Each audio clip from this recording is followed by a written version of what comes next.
podcasting from Northwest Pennsylvania. You're listening to the Gen Extra Podcast, a show about Generation X, movies, technology, weird news, and anything else they feel like. Join them every Monday morning. Now, here's your hosts, Dave and Joe. All right. What are you? What is this? The Matthew McConaughey show now? Sorry, that was dumb. That's it. Yeah. Let's start over. No, I'm just kidding. Yeah. So welcome back to the show, everybody, all you little Gen Extra fans out there. It's good to be back in the routine of recording the show again, man. It's funny because we took 3 or 4 weeks off, and then we just recorded last week. I'm like, man, it's time to record again already. It seemed really snuck up fast. And I'm still not time is still kind of like a mystery right now, especially coming out of December when I had some time off of work, and I've only had this first week. Second week. See what I mean? Mm-hmm. You see how weird everything is right now? I'm in the second week of work of this month, and I thought it was the first week of work. There you go. Yeah, just messes with your head. You'll get back into the swing of it. Well, and I also I've had a day off, continued to have a day off here or there because I'm not at work today because I was off yesterday and today because I went to the Penguin game, the Pittsburgh Penguin game last night. Yeah, it was a really good game. It was super electric because the Penguins, they were down 3-1 at one point and managed to score within the last 30 seconds of the game to tie it up 3-3 to send it into overtime, which is awesome because in the NHL, if you still get a point. Yeah, exactly. So if you're down 3-1, you manage to tie it up and get a point. That's a win. I consider that a win. You still got a point for the team. It's you still got something out of it, right? It wasn't a failure because in the you get 2 points for a win in the NHL. Yeah, and you get 1 point for a tie by the end of regulation. And when you're down 3, like you said, you're down 3-1, and you still squeeze a point out of that game. That's a good thing. Yeah, they did good. It was a good game. It was exciting to watch. Yeah, and I still, I am not the biggest fan of just going to sporting events, mm-hmm. except with the exception. NHL, I always make an exception because I think there's just something electric about a hockey game. There is. Steeler games, I can take them or leave it. Pittsburgh Pirate games, I can take it or leave it. But I tell you what, being there for a tie game in the last 30 seconds it's just great. Honestly, it's just great.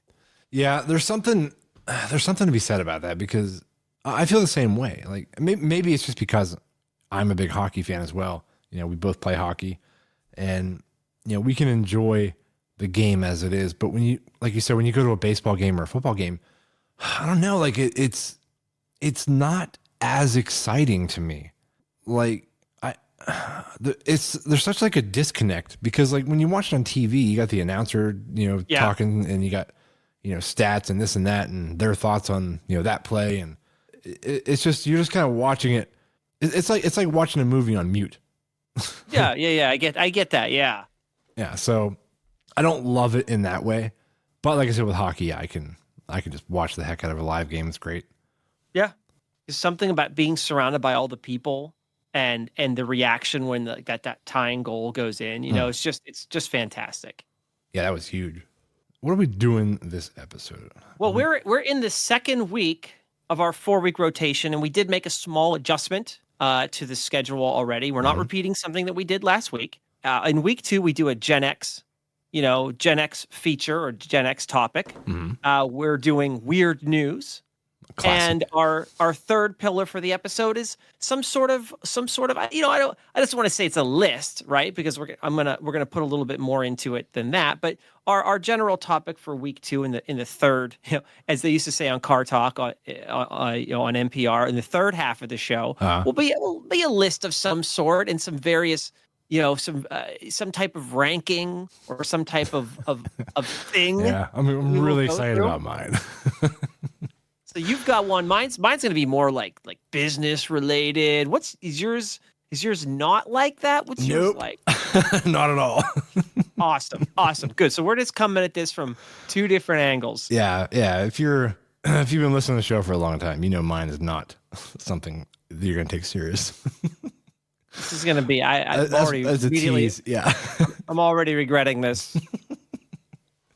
So there you go. All right. So before we jump into, what was our first bit again? The GenX subject? Yeah, the first pillar for the week is the Gen X topic. Yeah. So before we jump into that, Joe, I do want to say one thing. Remember last week I talked about the Goonies thing? That's your one thing. That's it. Okay. All right. Well, this week is also, I also have something movie related as well. Okay.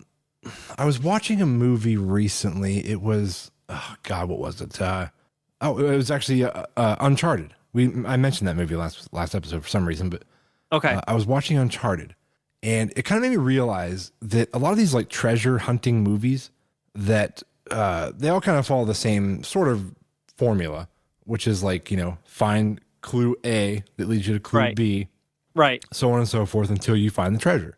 That's how a lot of them work, and they're rather And complex. It's always based on something that nobody else believed, but one person was. They dedicated their life to figuring out. Yeah. And no one could put the pieces of the puzzle together. Right. Yeah. Until now. That's not even the problem I have. Okay. The problem I have is the reveal. Like when when they finally figure out all these complicated clues and puzzles and stuff like that to get to where the treasure is. The issue I have is when they get there, how the hell has no one accidentally found it? Oh, right. Yeah. It's always like in a building or a cave somewhere. Something stupid. Yeah, like that was it. Like in Uncharted, if you've seen the movie, you'll understand. But so he had to like undo these like pieces of this cross thing, and then put the points on this map, put the tips of the arms of the cross together, and then lay them down to where it pointed on this map where the treasure was. Mm-hmm. Like I said, the issue was when he got there, it was this big like open mouth cave in the side of this hill on the ocean. He just drove his boat into it. All right.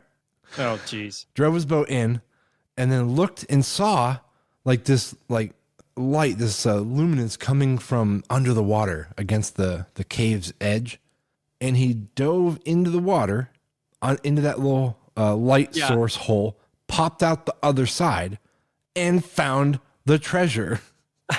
And this is something like, especially if it's as big as you say, like other people would have already been in there just by pure curiosity. Exactly. That's what I'm saying. Like no one just found it by accident. And in that specific movie too, it was like there were these two giant boats that housed the treasure. That were in this cave, and above the boats was a gigantic hole in the roof of the cave. Okay. No one just walked by and looked down and was like, hey, there's two boats right there. Like it was just a terrible ending for me. And the other one too, I'll name one more because I can name a bunch. Was the I think it was from like 2000 or 2001, Fool's Gold with Matthew McConaughey and Kate Hudson. Okay. They went through this huge thing to find this hidden treasure, and they when they found it, it was in a blowhole. That same thing, man. Like they had to swim into it and found the treasure. Like no one accidentally found it. It just bothers me, man. Like as writers, they have to get it more creative. A movie that did was National Treasure.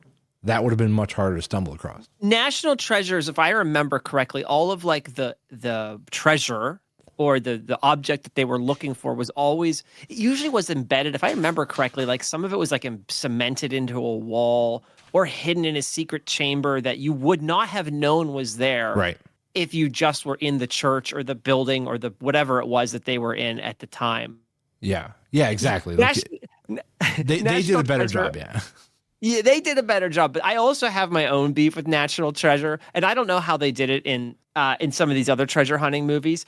I just figured it out meme to like another level. You know what I mean? Like they have they're looking at the clues and stuff, and they're like, well, wait a minute.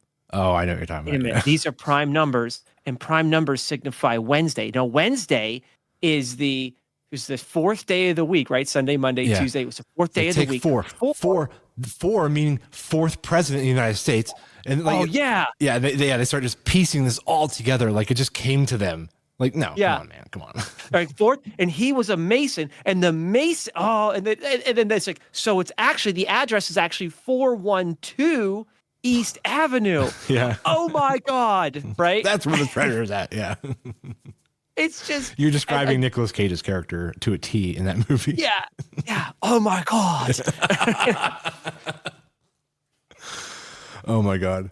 I'm going to steal the Declaration of Independence. Yeah. I can't even do it. Those actually wasn't bad.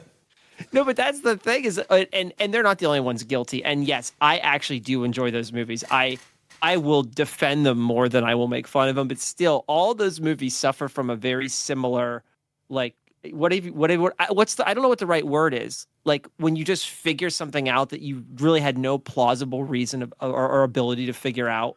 I don't know what the word is either, but it's absurd that they could even come up with that on the spot. It's like it's basically one miracle of thought after another. Yeah. Right. Until you're like, oh, that was the address the whole time. It's just, yeah, you know how it goes. We'll get off the subject, but there was one scene where he was, the clue was something. He's like, it was firm. It was iron. No,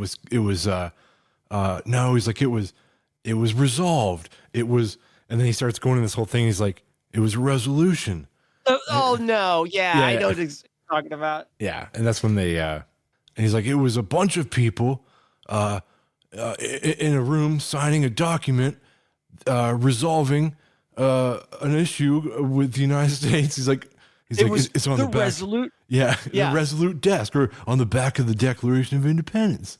Yeah, it's right, especially the Resolute desk part too. Yeah, like he goes from like where goes from like iron to the Resolute desk. Yeah. Yeah. So, all right, let's get into the show. I'm sorry, I definitely spun us off there. Hey, it's okay. We'll do it again sometime. Sure. Yeah. So, all right, what'd you find for our Gen XE topic thing? What'd you find? So for the Gen X topic this week, I went scouring the internet for a good topic, and I actually stumbled upon this lighthearted but somewhat interesting and I think introspective topic on Reddit about life in your like 40s and 50s. Okay. And I got to reading it. You know how these Reddit threads go, right? It's always like 100 people commenting on something, but there's always like these like nuggets of truth or information or just funny things that people say, and that stuff generally tends to rise to the top. So what I was going to do for the Gen X top today was I was going to go through a couple of these things that have risen to the top in this Reddit thread and just kind of discuss them, throw them out there as the way life has, because anybody who's Gen X now, and you and I are obviously the very, very, very, very last year of Gen X. Yeah. But we're pretty much still in the thick of what the reality of being in that generation is, especially if you are in your 40s or 50s now, which is prime Generation X. We used to be the generation that was like, I don't know what you want to say, like was in that prime age of like late 20s and, early 30s, but now it's, life changes a little bit in your 40s or 50s because, the reality of, well, you're basically halfway through your life starts to set in. Yeah. Yeah. Is this cool? Are you taking us down like a morbid path here? No. Okay, We're not. right. This isn't about like, well, no, we're halfway dead. No. All right, good. No, we're not quite getting there. Yeah. No, I know what you mean though. Like you feel infinite when you're in your teens and 20s. But yeah, your mortality kind of starts to set in when you're in your 40s. You start noticing. Well, let me give you this first nugget of wisdom that rose to the top of this thread. So this is actually, so just in case anyone wants to go find it, it's actually this is better than what it's going to sound like. This is on the Ask Men forum in Reddit, but there's a lot of nuggets of information here that don't really have anything with just being a dude, right? It's more like general. It's more like general, like what is life like now compared to like, what it used to be. But anyway, okay, it's out there on Reddit. What are they saying? So here we go. So the first thing that kind of rose to the top in this thread is like, what has changed in your life now that you're, basically where you're at in life now. Yeah. And then the number one was you realize you are way past the point of kidding yourself about anything now. Okay. Do they elaborate? Do you follow that a little bit? Like, yeah. So think about like when you're in your like, say you're like your 20s or early 30s, oftentimes, and I'm just as guilty as this, is that I'm like, that seems like a really fun thing to get into, or I will get that done next week. Or I have an idea. I'm going to build this thing and have it ready by next year, right? You say that stuff a lot, but like nowadays, like I know I'm much more in tune with when I know I'm going to get something done or if I'm going to be able to accomplish something than I was when I was younger. Yeah, I would say that I mean, that just comes down to just not being naive anymore. Right. You're just like, you're like, I am not going to get that built in time. Yeah. It's not going to happen. You fully understand your capabilities and your limitations when you get older versus, like I said, when you feel invincible, when you're younger and because you don't know. Like I said, like projects and stuff like that. Yeah. We started a project when I was younger. I'm like, oh, we can do this in a couple of days, get it done. And fast forward like 3 weeks later, we're still working on it. So I think it's like a live and learn thing. I always say like if you're going to start something like that, if you're going to start like, let's build this deck, probably take us a week. I always say the rule of thumb for me, times it by 3. You're right. Because you start realizing that because you're like the last 5, 10, 15 projects I ever did, I always said a week. It was never a week. No, it's always like 3 times longer than I expected. Yeah. So, no, that just comes down to I'm guessing that, like I said, just you know your abilities better as you get older. And you know what? There's another point to this too that I wanted to make, that a lot of folks, when they start to get into their 40s and 50s, the whole idea of I have time to say jumpstart a brand new career, right? Or I have time to take up this new hobby that I like a serious hobby, like something like, I'll just make this up, like skydiving or something, right? You start to get a little more realistic if like you can actually make a career change or you can actually take up like a new serious and potentially expensive hobby, because you don't have, I mean, literally, just quite literally, you don't have as much time left to do so. Right. So the reality of being able to make that decision is like, well, maybe I should pick something a little less expensive or a little less time consuming, or maybe pick a new career that is in something that I'm already related to, because like getting into welding at this point is probably not realistic for me. Yeah, I know what you mean. Yeah, it's for even time wise, but I think even just commitment wise, like you just don't want to commit yourself to putting forth that energy anymore. Right. Yeah. And because because you do have a lot of other stuff to do. Exactly. Yeah. It's like, oh my God, like I can't even, like, even if I wanted to that bad, unless you're forced into it, but just starting over, which people do because they have no other option. That's right. But to do it like 100% willingly, that's tough, because a lot of people would just say like, no, I'm just going to stay in my comfy place here. And that's it. Like I'm not career changing. But sometimes opportunity knocks and you do. Yep, exactly. I mean, it's never impossible. It's just, you have to be more realistic about it. Oh yeah. It's not as impulsive as it would have been in your 20s. Right. Yeah. You definitely weigh it out way more than you would have then. I mean, here's an example. When I was in my mid 20s, or actually, sorry, technically I should say my later 20s, I think by that point. Yes. I mean, he's been on the show before. My friend Steve and I literally hopped in a car so he could do a career change at late 20s. Yeah. That was not happening today. No, you're not doing that in your 40s. At least, right. Probably not. Probably not. I'm not saying it's impossible, but you're definitely going to be weighing it out a lot more than you would have been.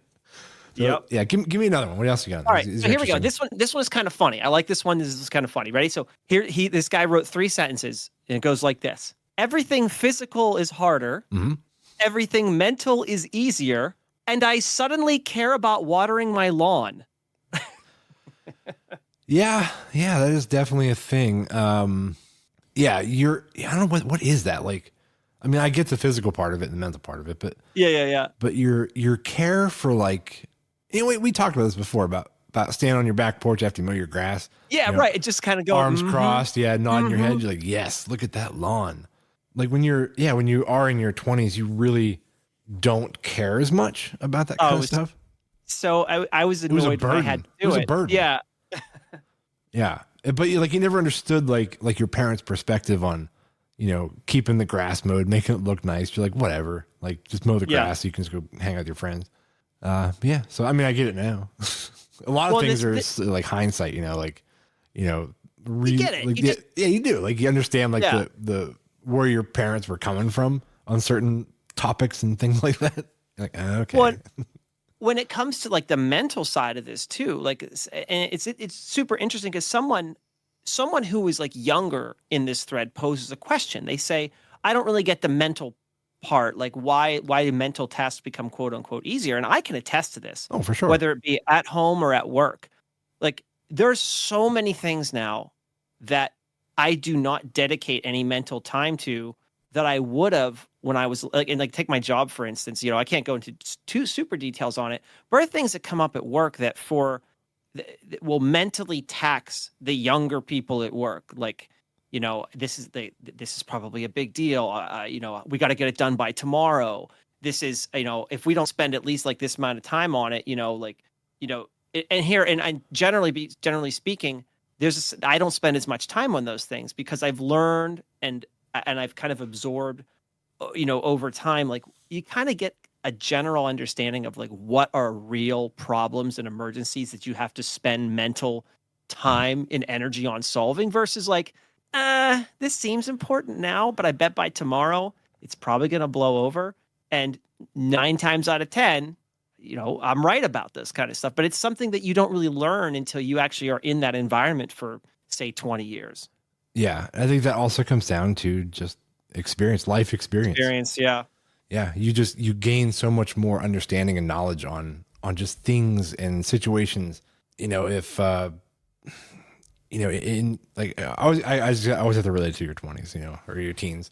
Yeah. I mean, because the 20s are like it's such a whirlwind, right? Yeah. If someone says like, hey, you know, you have your own place in your early 20s and your hot water tank goes bad, that's going to be devastating.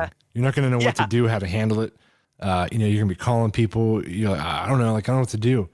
You can't afford to hire somebody, you know, so it's a big thing. But then when you get older, like hot water tank goes bad, I'm like, well, I know exactly what to do here.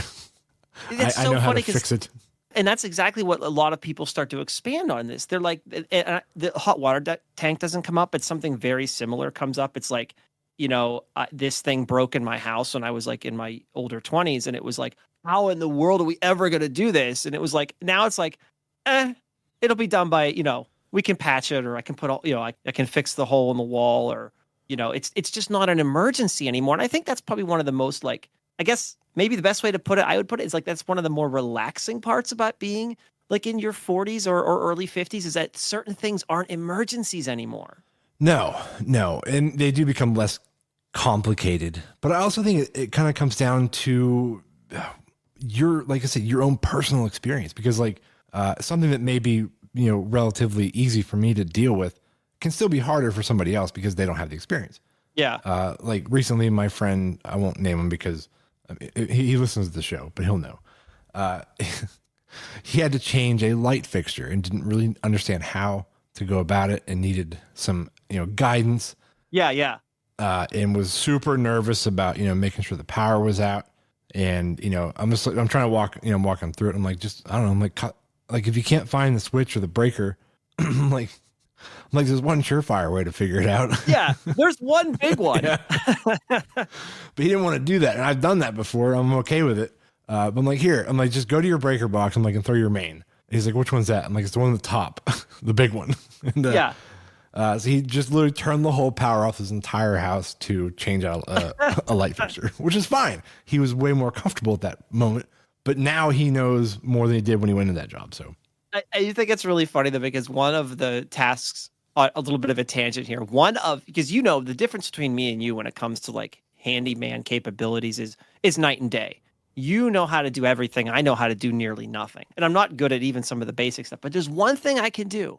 There is one thing I can do, and it's change a light fixture. I'm not talking just the bulb. I can actually change like a ceiling fan. Whether it's the right, because there is only, as I learned, as I got older, there's only a certain number of ways those things can be wired in. Yeah. And so you begin to like recognize, like, you know, if it's an older house or a newer home, but it's like the one thing I can do. I still can't glue 2 boards together, but I can change a light fixture. Yes, I know you can't. Yes, as we attested to in a previous show, I cannot glue 2 boards together. Right. All right, let's do. Is there one more good one on there, and then we'll move on? I've got a couple more lighter ones here. They're just funny ones. All right. So this is kind of funny. I am much more likely to throw someone out of my house or just leave the party than I was in my 30s. Oh yeah, and dude. So it's so true. Oh, I'll gladly leave a party if I'm not enjoying it. Because I think prior to that, there's so much like you kind of feel like the social pressure to keep the party going, and it just doesn't exist anymore. Yeah, no, I'm like, I don't want to, like you said, I don't want to put forth the effort. It's not worth my mental anguish to deal with this. I just want to go home. You don't have that social pressure to pretend or at least half-ass it that you're like, oh, we're still having fun. Let's crack open another case, Yeah, it's late. It's like 2:00 in the morning, and you're like, I'm done. I'm done. Yeah, like we've all been there together. Like, and we've all, been up late. And if someone says they're done at this age, there's no pressure from any of us. But go like, come on, man. Like, don't be a. It never comes up anymore. No, we're just like, okay, cool, man. Like, I'll see you tomorrow. I'll see you guys next week or whatever. Yeah. So no, I appreciate that. Like because when I'm done, I want people to just be okay with it. Yeah. Like, and just we all are. Yeah. We are now. We are now. And I will be okay with it if you're done and I'm not. So yeah. I have another funny one here because I can attest to this one. Mm-hmm. And I think you can too. At some point, I realized that my body needs to warm up in the morning like some ancient car. Oh, dude. Yeah. Do you have like a morning routine? Like, I think ours are probably relatively similar. Not even just me and you. I think just people in general. Like, yeah. Wake up, hit the restroom, and then, deal with your, whatever contacts, glass if you wear them, make some coffee, scroll something on your phone. My biggest thing is, and I think you may be able to attest to this, is that just years of like, I hate to say this, but like years of playing hockey have essentially has created a lot of worn out muscles in my legs. And like the hardest thing for me when I get up in the morning is always like I literally feel like crooked. I'm like, why am I not straight right now? Right. And it takes forever to get my leg muscles to like wake up with the rest of me. It's like above my waist, my body's like, yeah, we can do this. Below my waist, my legs are like, what? Can we go back to bed now? What are we doing here? Yeah, no, I know. I definitely, I have a posture when I wake up. I'm like, oh, like everything. I know. Hurts. Yeah. It's like, I feel bent or something. Yeah. It does take a few minutes to kind of straighten yourself out, but man, it's the knees for me. Cause like I said, years of playing, goaltender.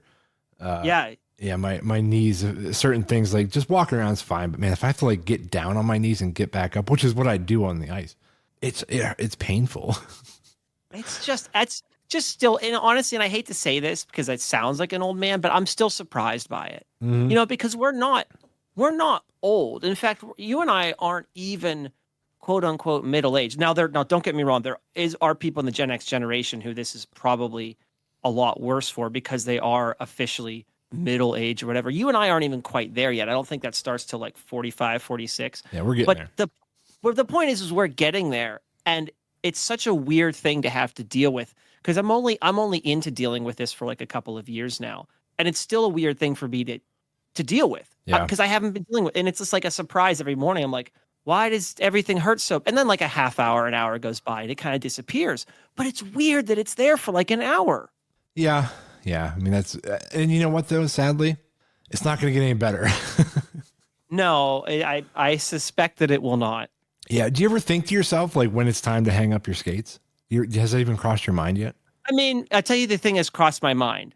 What has crossed my mind multiple times over the last few years is, unfortunately, is like dropping divisions. When I say that, for people listening, when I say that, I mean going to a lower skill division. Yeah, because it probably wouldn't be a bad idea. I don't want to hang my skates up, but also I'm at the point where I'm realizing that because I play in one of the upper divisions, there's like a tip-top division, like the best players. There's the second division, which I play with, and there's the third division that I play in. And I admit, and I'm not hiding it from anybody on that team, playing in that second division is getting tougher and tougher every year. Yeah, it might not be a bad idea for your physical what we're gonna call it. Well, my physical and mental well-being. Yeah, exactly. You can only have 25-year-olds skate triangles around you until you're like, okay. Yeah, like I'm done. Like, oh, he's out in the ice. No, I don't want to go out right now. Why don't you guys get him? I'll be up here by the net. Yeah. Yeah. So, all right, well, let's move on, Joe. Those are actually really good. I enjoyed those. We'll have to revisit some more of those sometime. That was fun. Yes. But yeah, let's move on to, are we doing the weird news or our top 10s? Well, why don't we hit the weird news first? Because I think you and I have some really, really good weird news stories this week. Yeah. And then we'll try to use the remainder of the time. We'll hit your top 10 list first, and then if we need it, we'll hit mine. Yeah, mine will go pretty fast. Okay. So, all right. Do you want to go first with your first story? Well, should we play the official weird news intro? Oh my God, see, I'm out of practice here. We haven't played it since last year. All right, here we go. From all across the world, there are stories to be told. The strange, the bizarre, funny, freaky, the abnormal, and extraordinary. Grab your beer or pour some booze. It's time for the Weird News. Yes. Oh, yeah. Indeed it is. That feels good. Again, we definitely need some more intros. We're working on them, people. We're working on them. Yeah, I just got to script out something for a couple of our segments. But all right, yeah, I actually do want to get. I want to get an intro for our top 10, something fun. Yeah. But all right, so do you want to jump to your first story, and then I'll do yes. mine? This is real. You can watch the video. An Alabama man stuck in decorative urn breaks his silence. So just to give everybody a real quick backstory on this, during a New Year's party, a New Year's holiday celebration, some guy was at a party, and as the booze started a flowing, oh, we've all been there, done something stupid. People at the party started. There was this and I don't know if it was because it was it's not exactly sure where they were at, but wherever they were at, there was all these decorations and large ornate objects. And one of the objects was this rather large. It's technically a vase. Yeah, it looks like a really vase. An urn. It's like a 30-gallon vase. Like, it's kind of big. Yeah, this is a big vase. And the people at the party, once people got a little looser, started getting in this giant vase. I have the audio of this, by the way. Good. Perfect. and they got out of it, right? So this guy is I want to do that too, except I'm not sure if it's the shape of his body or the way he crawled into it and he got himself stuck. I didn't realize other people went in this thing. Yeah. So he wasn't the first one. Well, that's what he broke his silence about. That's what he hadn't said anything, because now this guy is unfortunately the laughing stock of the internet right now. Okay, Yeah, because there is a video for this too. That's the problem with today. Yeah. When we were younger, you could do some dumb things, and there was no evidence. Now, and only your friends would rip on you about it. Yeah, or there was a picture from a disposable camera, something like that. But now, man, you do something dumb like this, and it is everywhere. The whole world knows about it. The world. Yep. It's crazy. So here's the audio. I'm going to play this. Here okay.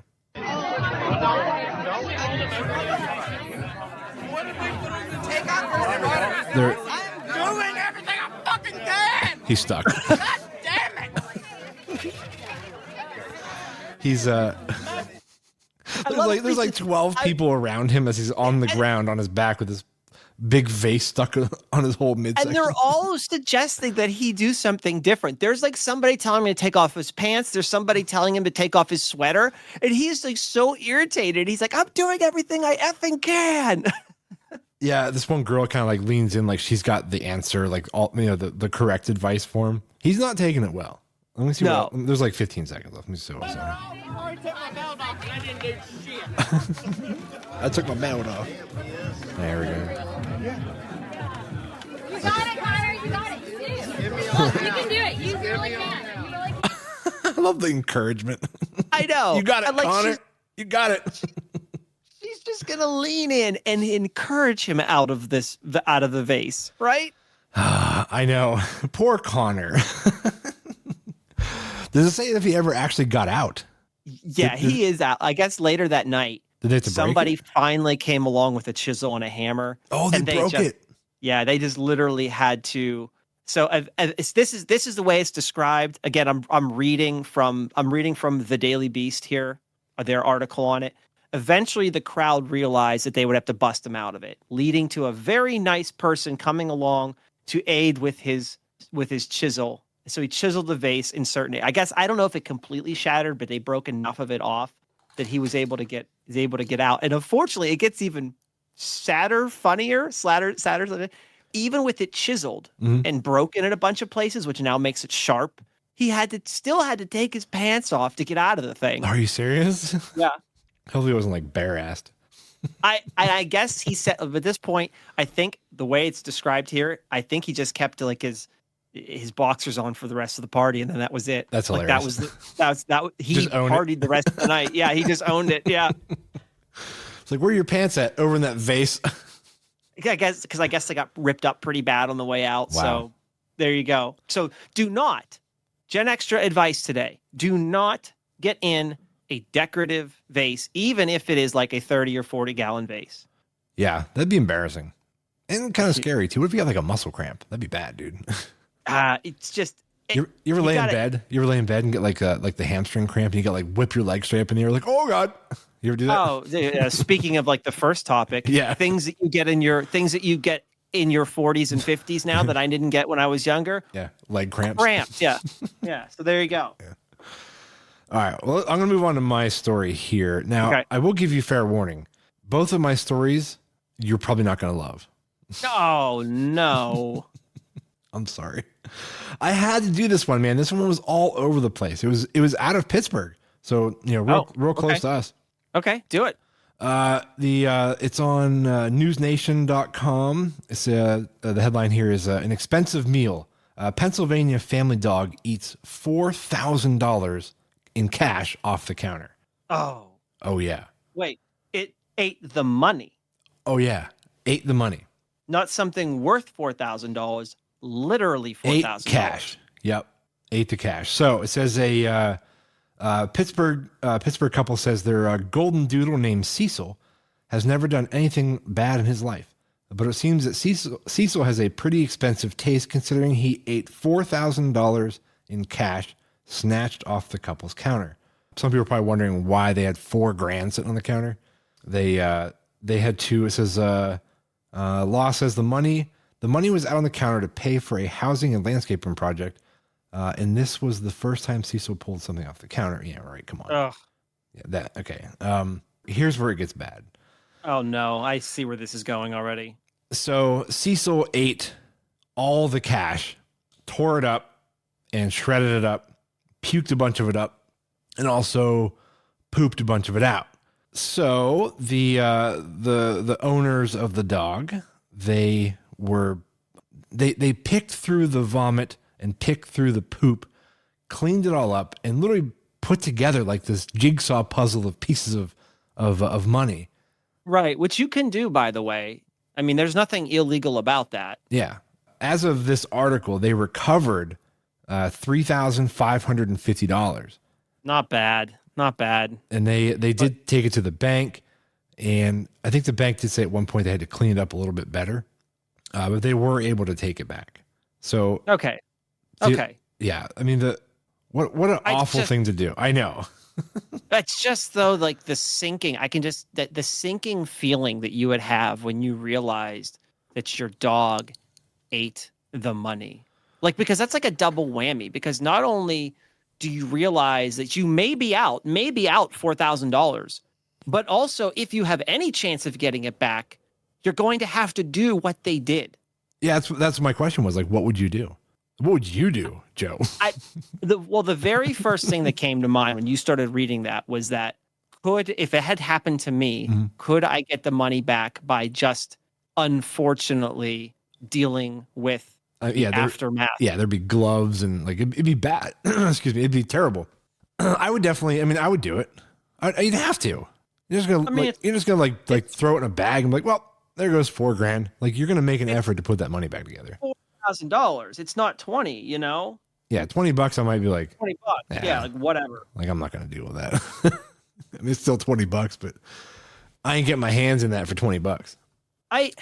However, I think I got some of your I don't know, it was sarcasm or something earlier where they're like, oh, the dog's never done anything like this. I'm like, Come on. No dog has ever taken something off the counter ever. Like, sure Yeah. he has. Stop sticking up for the dog. yeah. I mean, the dog probably takes things off the counter and eats things all the time, which is why it probably thought the money was something edible, and it made a mistake. Yeah, you wouldn't think it would take cash off the counter and eat it, but yeah, I'm sure if it did stuff in the past, it's probably just food. But yeah, man, I feel bad for them that they had to go through Yeah, that. I feel bad they made national news. I'm glad to hear that they got most of it back. I mean, that's tough to lose that much money, but to at least get, $3,500 back. Okay. At that point, you're looking at that going, that's fine. Yeah, small loss for what happened. Yeah, so hopefully Cecil is feeling better. Yeah, Cecil, don't stop eating money off the counter. Yeah. Okay. Oh my God. All right, what's your next story? I've got a kind of a weird business related one here. So this is I don't normally do a weird news like this, but once I started reading it, I was almost going to put this in like one of our notable news segments, but not segments, but just bring it up as a notable thing that happened. But after I started reading it, I'm like, this has to go to weird news. Okay, here we go. eBay, we all know what eBay is, right? eBay hit with $3 million fine, which, I mean, I don't know how much that is for them, really. It could be like $3 to them. It's a lot of money to you and me, but whatever. eBay hit with $3 million fine, admits to terrorizing innocent people. What? I know, right? Like, that's what kind of caught my eye about this. I'm like, what is this about? So apparently this case finally got settled. It's been in the courts since, I think, 2019, 2020. Okay. I'm just going to read to you the press release from the Justice Department, but then I'm going to tell you like what happened. So today's settlement holds, and this I'm reading this of Ars Technica, which is a pretty good tech site, just for kind of reading stories like this. But today's settlement holds eBay criminally and financially responsible for emotionally, psychologically, and physically terrorizing the publishers of an online newsletter, like just like an online publication, out of fear that the bad publicity would adversely impact the Fortune 500 company. Jody Cohen, the special agent in charge of the FBI's division of this investigation, did. Okay. So, I mean, just in and of itself, that I know that's kind of a blanket statement, but it really kind of piques the interest. Like, what would eBay do to emotionally, psychologically, and physically terrorize people who were just like, like people will write an article like eBay sucks because of this, right? Or eBay did this, and I don't like that, right? Right. Hey, so eBay takes 10% of my profits. It started when then CEO Devin Wenig. Actually, I take that back, eBay. I take that back, eBay. I didn't mean that. Yeah, please don't come to my house. You can have 10%. This is where it gets into weird news and kind of crazy. So it started when the CEO Devin Wenig, Wenig. This is all in the article. Like, we can use people's names; it's all spelled out there. Wenig, and then Chief Communications Officer Stephen Weimer decided to quote unquote take down the Steiners after growing frustrated with their coverage of eBay in a newsletter that they write called E-commerce Bites. And actually, I have seen E-commerce Bites before. I don't really read it or anything, but I know of it. And this is like 2019. They decided to take them down. So what they got charged with, like taking down, and the 6 co-conspirators who participated in this, put the victims through pure hell, said the acting attorney. Here we go. So the former eBay. This is fascinating. Yeah, I know. The former eBay employees turned the Steiners' world upside down through a never-ending nightmare of menacing and criminal acts, including sending anonymous and disturbing deliveries, such as a book on surviving the death of a spouse, a bloody pig mask, a fetal pig, and a funeral wreath with live insects in it. Wow. Wow. Yeah. eBay, shame on you. This is wild. Wow. At what point I'm like, I don't know what to say.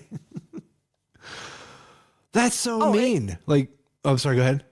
And then the intimidation also included publishing a series of Craigslist posts. Hey, Craigslist game. Craigslist posts inviting the public for sexual encounters at the victim's home. What are they doing, man? Like, this is absurd. This is a Fortune 500 company playing these mental games, like harassing somebody who has an opinion, a negative opinion on their company. I think they're doing just fine. Why would you even do this? Like, this is worse. Just absolutely unbelievable. Like, you have to wonder what the mental state of these of the people perpetrating this crime were in. The repercussions of what they did are going to be way worse than whatever that company was saying about them. Like, and they don't work there anymore. Probably, I think once this was uncovered, I think they either were quit or fired. oh, okay. So I guess in my mind, I'm envisioning like they're in this like, room, and someone's like reporting like the CEO of eBay, and they're like, hey, these people are saying some bad stuff. And he's just like standing there like all ominous looking, and he's like, well, but that is how it happened. Take care of it. No, what you described is exactly what happened. They just don't work there now.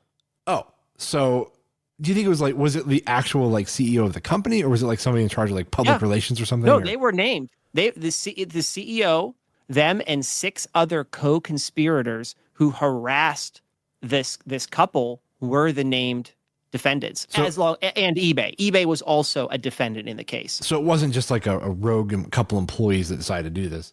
No, it came from the top. It was the company. Wow. eBay. I've used eBay. I've purchased things from eBay. Well, how do you feel about them now? I will. Okay, so they're not there anymore. They haven't been there for some time after this was uncovered. So all 7 former eBay employees have been convicted on felony charges, the DOJ said. As the ringleader, apparently this person, I don't know who this person is, Baugh was sentenced to 57 months in federal prison. Wow. Others have received prison sentences between 12 and 24 months. 2 former employees were sentenced to a year of home confinement. 1 co-conspirator has pleaded guilty and still awaiting sentencing. I mean, this thing went up and down the chain, from the CEO down to the people who acted on it and were acting as like the leaders of this basically this horrific harassment of people who just were like, hey, eBay sucks. Yeah, you're allowed to have that opinion. I don't know what I think about them now. I mean, they're not there. Yeah, I mean, right? So yeah, if they're gone and the company got rid of them, yeah, it's fine. I'll still shop at eBay, like, whatever. But yeah, I'm glad they got, justice was served. and because of this prosecution too, I mean, eBay has already they've sworn by the testimony that by their own testimony that like nothing like this will ever happen again, and that they have to remain fully compliant with the agreement that they've signed in cooperation with DOJ for like another 3 years, and if they do, so here's the thing, I guess it says here, if eBay cooperates for like another full 3 years and is basically super transparent about their policies and stuff like that, the DOJ is actually going to dismiss the criminal charges against eBay themselves. Right. But eBay has to cooperate with the DOJ for like 3 years to get a drop. I'm sure they will. Yeah. Yeah, that's crazy, man. Good story. Good find. Yeah, pretty wild. Yeah. So yeah, don't abandon eBay. It wasn't necessarily their fault per se. Right. I know. It's like, what a story though. Yeah, that's pretty crazy, dude. Let's see. All right. So I'm gonna jump into my last story here, and then we'll do our top 10s. Let's see. Yeah, I think I'm gonna do this one. All right. So this one comes from our favorite place, Joe, and Florida. Yeah, from Florida. This is from nclexquiz.com. So okay. I don't know what kind of site this is, but anyway, it says a Florida man dies in a meth lab. In a meth lab explosion after lighting his fart on fire. This is so Florida. This is so Florida. Oh, dude, the guy's picture. This is so Florida. Florida. Says a 37-year-old man. Now, okay, before I jump into all this, the reason I actually wanted to read this was not so much because of the headline. I mean, it caught my attention, but it was the man's wife and what she was saying afterwards. Is hilarious. All right, so a 37-year-old man is found dead after his trailer home was devastated, destroyed, exploded in a meth lab explosion caused by him lighting quote unquote blue angels to amuse his wife. The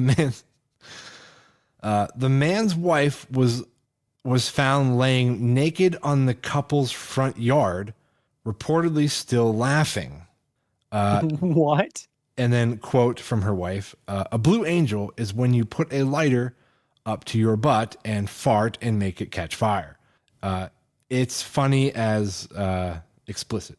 Yeah. Explained the man's wife, who claimed to be an expert on the subject. Wife says again, normally we go to Del Taco because of their 59-cent tacos, but we made some extra cash this week, so we went to Chipotle.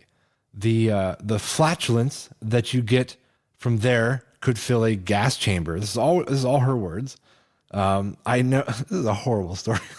She's given quite the interview. She really at is. this point. Like her husband just died in a meth lab, and she's talking about it. About the farts you get from Chipotle. Like, what are you doing? Like, she's insane.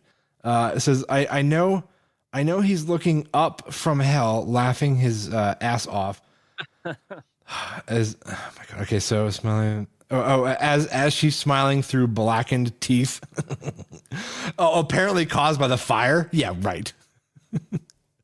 That's not from the fire, people. It might have something to do with something that they were making. Yeah. Oh my God. All right. So let's see. Oh, and then it says the woman plans on suing Chipotle, which Chipotle failed to address. Apparently they failed to address the peppers that they were using cause a higher rate of methane in human flatulence. She offered a statement, quote, I'm not mad about my husband dying. I just got my eyebrows did. Now they're gone.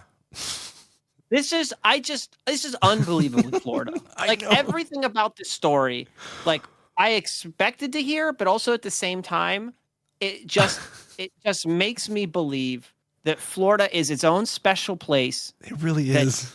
That I'm not sure if it actually exists or not. This might all be some type of fairy tale. Oh my God, dude. I know. Like, been to Florida? It sounds made up. Yeah, it's unreal. It's just unreal. It is. I know how much you love those segments I find, so I apologize. I mean, at least it was like in regards to something that, was a really strange, tragic, but really strange and wild event, right? I mean, it's just so Florida. Yeah. I mean, you almost can't write that, dude. Like that's real life, dude. That's crazy. So, all right, let's see here. So that was the end of our weird news segment. So we're gonna move on to our last bit, Joe, which is the top 10 list. Top lists. Top 10 lists. Yeah. So we don't have an intro for this yet, so I apologize. But my top 10 list was inspired by an article I found, which could have easily made the weird news or the news. Okay. But I figured I would use this to kind of segue into my list. So the what's it called here? This was on Wayne.com. It says here, Harry. No, I'm going to pronounce this and then spell it for you. Okay. Harry Balls' name earns national and international attention. Balls spelled Balals. Balals. Correct. Okay. All right. But it's pronounced balls.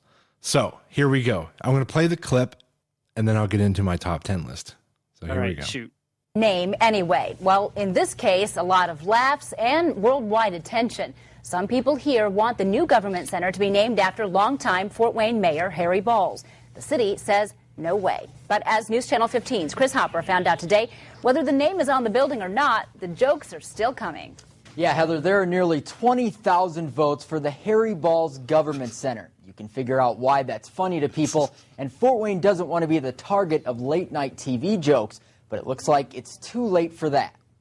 An absolutely outrageous story from Fort Wayne, Indiana. Let me tell you what's happening in Fort Wayne, Indiana. They're having a little bit of a dilemma. There's a guy who used to be the mayor of Fort Wayne, Indiana. And his name is Harry Balls. ABC Morning News. That's enough. So you can just go clip after clip of people reviewing. There's the like fact 2 more that minutes of that. So I'm assuming, did the mayor like win the voting to have what were they trying to name after the mayor? Like a government building. So he passed away in like 1954. Okay. So it's been quite a while. Yeah, but he was mayor for like quite some time. Like they were taking like a poll on the name. Yeah. And the Harry Balls Government Center, whatever it's supposed to be called, was in quite the lead for the polls. I think you have to. But the city officials are saying like, there's no way we're going to do this because we're not going to be like the butt of everybody's jokes, having like the Harry Balls Government Center. That's unfair. It is that's unfair to Harry. It is unfair. Like, I think it should totally be named that. It's really unfair to Harry. Let him have it, man. Like, it's just for fun, right? Yeah, I think they should go with it, but I know your top 10 list will probably be even better. Yeah, well, okay. So again, inspired by this article I saw about that man, I thought, that's a really unfortunate name to have. What were his parents thinking when they decided to name him Harry? I don't know. I mean, maybe it wasn't a joke back then. I think that goes back as far back as you can even imagine. You can right. That's right. If you can imagine back that far, it probably goes that far. Yeah. So what I thought would be a fun list to find was other really unfortunate names. So, all right, I like this already. I found some. So and it's not the name itself; it's the combination of names or the combination of initials and names, stuff like that. Right. I did exclude like Chinese names because those are like too easy. Because there's always something like Wang or Wong, something like that. I mean, yeah, it's like that's just. Yeah, like it's long, just so long dong, like they're. Yeah, it's just so low. It's just so low tier at this point, right? It is, and because like it's funny to us, but they didn't really know better. I mean, there's nothing. I mean, the context of that name and its language is not what we think. Right, exactly what you said. It's not funny in the actual original context. Yeah, so like I said, I excluded all the foreign names. So I only went with ones where I assumed that whoever gave them this name should have known better. Okay, fair enough.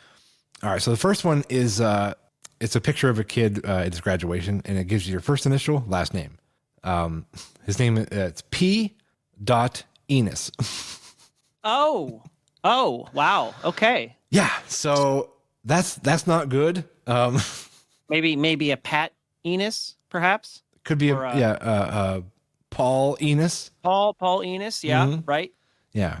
All right, so here's another one here. It's for sale. It's a real estate agent. Got his name on a house for sale, and it says call Jolly Mangina. Wait, his name is Jolly. Okay. Last name Mangina. Okay. I mean that's All a right. rough one, anyways. The last name. Dave, I don't get it. No. Okay. No, I'm not sure what you're getting at. The next one I found was these are just some of these are more unfortunate. Sure. Yeah. Last names even too. But this one is Steve Schartz. God, poor guy. Imagine growing up with some of these names in school. Yeah. Next one, this guy was on the news. They have his name on the news. And I'm wondering I was curious about this. Do you think he gave this name to the news as a joke? Just to be funny? Yeah. His name is Mike Litteris. Oh. I'm thinking. I feel like that one he might have done on purpose and gave him a fake name. Yeah, I'm not so certain that wasn't just given to the news agency to get them to put it up on the screen. Yeah, I think people do that a lot though. They'll try and sneak a name in. I've seen videos of this where like a news anchor would be like, "Oh, happy birthday to like Hugh G, Rection, something like that," and they just say it, but they don't hear it. Right, and they just continue on with the newscast, and everyone else is like, yeah. Oh, dude, I saw this one where this plane oh my God, I wish I could find that. But this plane crash, and it's like the 4 victims of the plane crash were they were all like Chinese names. They're like Oop. Oh yeah, It was like Oop we fallen or something like they made up like a bunch of fake names. They was hilarious. But anyway, another one I found was Dr. Farts, FAARTZ. Come on. It's kind of amusing, but at the same time, it's like, that would be so bad, dude. Like just having literally, like my mind goes to like junior high, and whenever someone asks your name and you have to say like my name's like Bob. Well, do you think he tries to pronounce it differently, like Fox? Well, yeah, he makes it a longer A sound. Yeah, Fox. Yeah, and if he is a doctor, then that just makes it even harder because obviously the reference there, out of respect, is always doctor something. Yeah. So you have to constantly say it that way. Oh God, coming over like the loudspeaker in the hospital. Code blue, Dr. Farts, code blue. Calling Dr. Farts to the emergency room. It's almost like a South Park skit at that point. It is. Oh my God, I got a couple more here. This one is a gentleman named Cash, Kash. Last name Register. Cash Register. All right, that was done on purpose. Someone did that on purpose. Yeah. Whether it was fake or not, someone did that on purpose. Yeah. This is a judge on the news. Got his name right here. It says Judge Willie Stroker. Oh my God. Why can I see that one being real? I think it is. Oh my God. All right. This one I think is a stretch because I think they're just implying the long O here. It's Sirius Bonner, Bonner. Oh, okay. Yeah, I see what you're getting at though. It looks funny, but I think it's Bonner. Sirius Bonner. Yeah. Yep. Yep. If you say it with an accent, it might sound legit. Oh, Sirius Bonner. Yeah. Oh, he's got a serious Bonner. I don't know. He has, right? Yeah. Initials or last name is Worthy. Okay. Okay.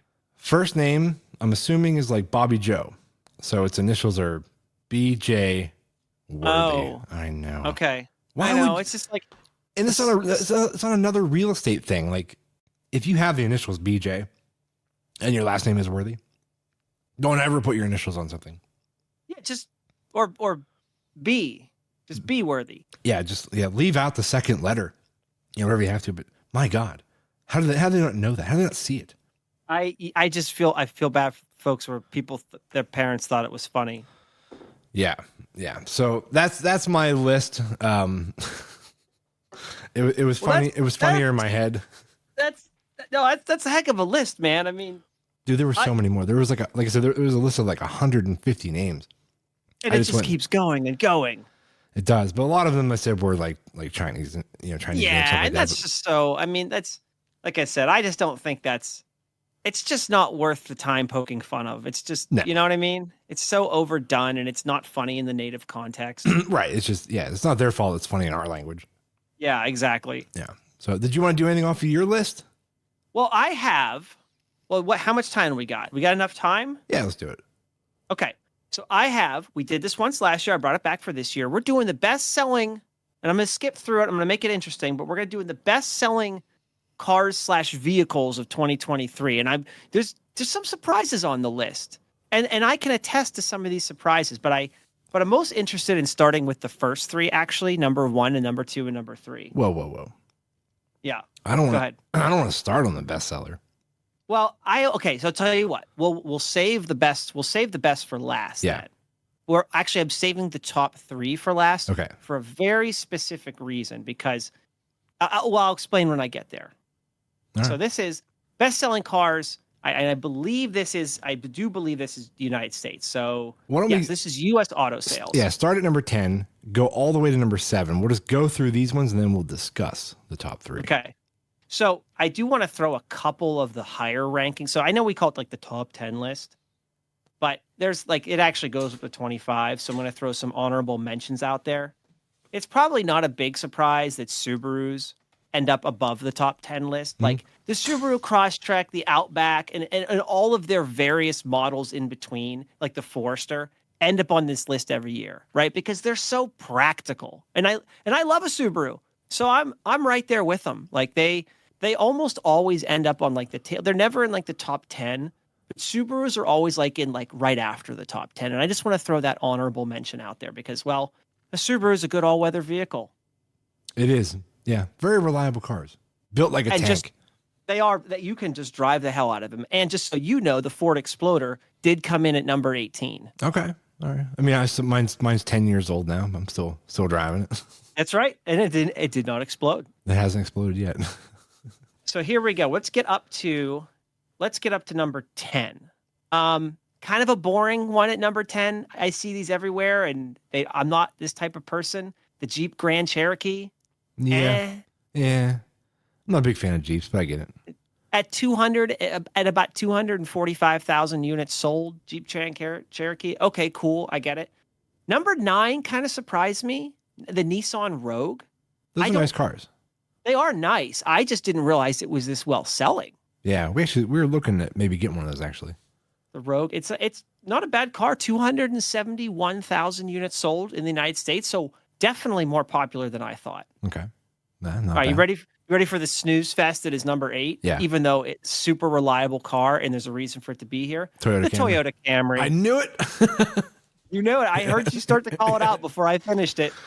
Yeah, that's a good car, man. Good, reliable automobile.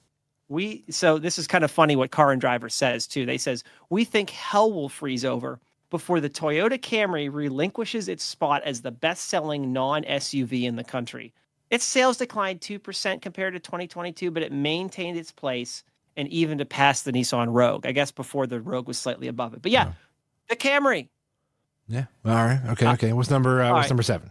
7's the GMC Sierra. It's like, it's a truck. Mm-hmm. It's a truck like a truck is. Number 6 is the Honda CRV. See those everywhere. Yeah, CRV, see it everywhere. They are everywhere. 361 approximately 1,000 units sold. Number 5, get ready for this. This is the official declaration that this age is here to stay. Number 5 is the Tesla Model Y. Really? At almost 386,000 units. No kidding. Wow. Yeah.